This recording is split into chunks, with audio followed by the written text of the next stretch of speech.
The Selfish Path to Romance. Download Chapter 1 for free at drkenner.com and at amazon.com. Richard, welcome to the show. Yes, thank you very much. Tell me your question. Well, my question is, what can I do in a particular situation? The situation I'm speaking about is driving, be it every day going to work or taking a trip. Okay, and what's the problem? Well, I like to drive my car, and I like to drive my car with the purpose of getting to my destination as quickly as possible. Okay, are you a fast driver, a speed demon? Not necessarily a speed demon, but if something can be done in 15 minutes as opposed to 35, then I'm going to do that in 15 minutes. Okay, tell me the situation. When you're driving to work, is it a rural community? You know, I live out in the sticks. But when I go to work, I take the freeways. What's the situation? Currently, I'm living in a rural area, but I've lived in urban areas. Okay. So you're in a rural area, and what is the speed limit there? Most speed limits are 45, sometimes 35. 35. And what do you want to go? Whatever the conditions of the road and the weather and the traffic will Okay, allow. but give me numbers, Richard. Oh, okay. I would do 60 on some of these roads, which are posted at 35. Okay. And when they're posted, are there homes in the area, kids on bikes? No, they're limited access roads. There's nothing around to speak of. Okay, so your question is what? My question is, other than driving the speed at which I choose to drive and accepting the responsibility for, or the possibility, I guess, of paying a speeding ticket, which I've done in the past, what else can I do? You could challenge it legally. I'm sure you could go to your town council and just say that this seems unreasonable in this area, or gather together with other people. I know we used to have a speed trap on Route 6 in Rhode Island. That was just atrocious. It was a joke. They would have a limited access area on it, no homes, and it was a huge hill that led right to the freeway, the on-ramp to the freeway. The police would always sit there and they would catch people. They would catch them even if they went over 5 miles over the speed limit. You know, usually you feel like you have that flexibility. So Sure. you're saying by what standards should I use? Should I use the legal standards, or should I use my own standards, which I judge to be appropriate? I'm assuming you're not drinking and driving. Oh, not at all, no. Okay, so what is the conflict that you're having internally? The conflict that I have internally, then, is I guess that I'm living in a world in which it seems that when someone is caught for going over the speed limit, most people that I talk to generally default to the fact that that person is guilty of a crime where no rights have been violated. How many tickets have you gotten?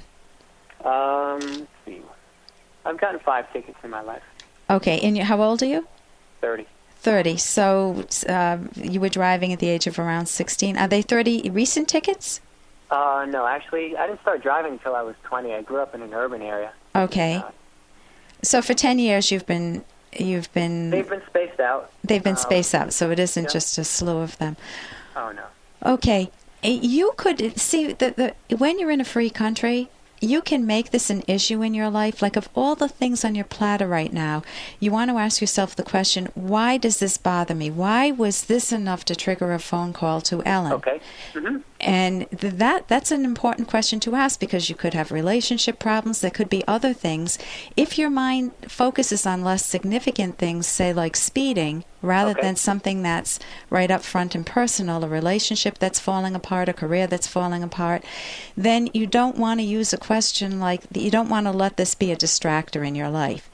If this is something where you do have a personal interest in this, for example, I remember when I was on Route 6 and I would see everybody pulled over, and that's the only ticket I ever got in my life was on Route 6.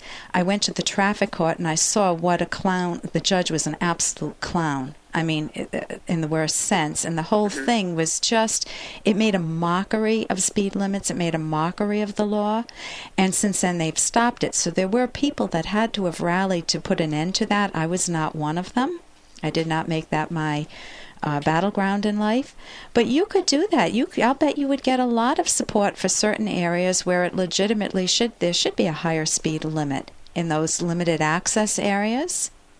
Okay. And is that conceding the fact that there should be speed limits in the first place? Hey, I got to interrupt this because we've got to pay some bills. 30 seconds, that's it. A very quick ad, and then Ellen will be back. Romance. Ugh, I wish guys knew more about what we want from a relationship. Boy, I wish I knew more about what I want. Where's that ad I saw? Here it is. The Selfish Path to Romance.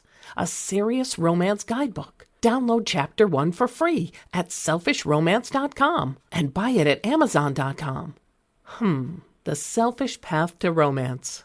That is interesting. And is that conceding the fact that there should be speed limits in the first place? Oh, I think there should be. So you need to have standards. I mean, if there weren't, I mean, that's a whole other question. And if that's your battleground in life, again, the question is why. I got in the car with a relative, and my kids were always taught to put on their seatbelts. In fact, there was never a battle with them. They did it automatically, and it saved my son's life. His car flipped, and he was wearing a seatbelt. Okay. I got in the car with a relative who... I waited because in the car, when I drive a car, everyone puts on their seatbelt, especially with my history of having my son now in my life because he had his seatbelt on when his car, the window shattered. It would flipped over, completely total, shattered, crushed, and he lived because of his seatbelt. And this person has it as their thing in life that they are never going to wear a seatbelt. I couldn't believe it. This is a rational adult. And so my question, if this person were in therapy, is I would want to explore the origins of that because that isn't random. Mm-hmm. You know, for a person to make that their battleground, that isn't random. And the same with yourself. If you're upset about that, figure out what deeper issues are involved because it can't be just the speed limits. You wouldn't call me for just that issue itself. It's got to be linked to core issues within you, to personal experiences and much more central issues, and I would go for those, Richard, rather than the speed limit. It's true, I do go over the speed limit, I'll admit it. I don't go way over the speed limit, but when I judge that it makes sense to do so, you know, on long passages, long stretches of roads where no one's around, no cars, or even if there are cars, I feel like I'm a safe driver, but I will speed. Sometimes I go too slowly, and it drives my kids and my husband crazy. So it depends on my mood, my purpose, but I try to drive within limits anyway, even if it isn't completely the speed limit. So thank you for your call, and I'd be interested to hear back from you if you discover any deeper issues. And here's a little more from Dr. Kenner. No, I am not letting you out of this house. You can't stop me. Oh, yes, You walk out of this house, don't even think about coming back. Okay, you walk out of this house, don't ever think about coming back in.